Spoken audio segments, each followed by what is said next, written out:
Let me just deal with this credentials game that I know John and his friend Douglas Murray love to play these days about military, who knows more about this or that. John runs his mouth on a variety of topics. I've seen him talk about, in fact, just today he's talked about war crimes, international law, who's breaking international law. Last time I checked, John is not a lawyer. The International Criminal Court has indicted Netanyahu and Gallant for war crimes and crimes against humanity. The former Jewish president of the tribunals for Yugoslavia and Rwanda says Netanyahu should be indicted for war crimes and crimes against humanity. So let's just, we're going to play the expert game.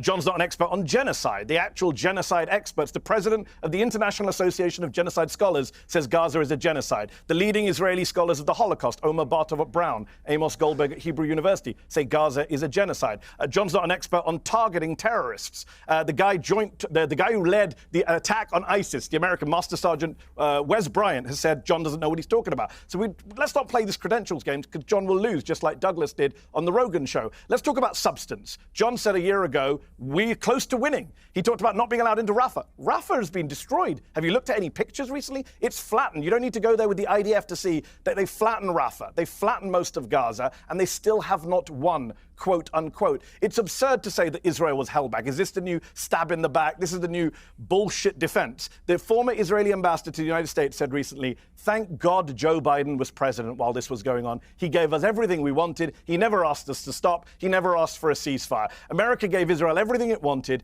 and they went ahead and decided to, you talk about killing Hamas commanders. They dropped a 2,000-pound bombs on October the 31st, 2023, on the Jabalia refugee camp, killing over 100 people, to kill one guy, Ibrahim Biari, who wasn't even there, a Hamas commander. They killed over 100 people with 2,000-pound bombs, which incinerate everyone within 100 square feet and damage everyone within 1,000 square feet. That is not targeted warfare. That is not proportionate. That is not legal. And we've seen that play out now over 20 months. And as you said at the start of the show, as I said, the dam is breaking. The Spanish Prime Minister has said Israel is a genocidal state. The Brits, the French, the Canadians that have backed everything Israel done, Britain continues to arm Israel, are saying this is intolerable. Donald Trump, as you've said, Piers, wants this done, wants this over, isn't a fan of Netanyahu. Not that I have any trust in Trump to do any of the right thing.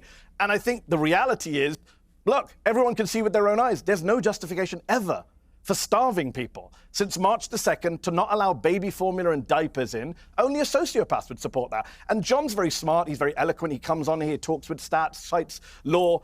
Back in Israel, the Israeli politicians and the Israeli journalists are saying openly genocidal things. They are saying everyone in Gaza is our enemy. They are saying we're going to get rid of everyone from Gaza. They are saying Gazan babies are not innocent. That's what they say on Israeli television, if anyone bothers to watch.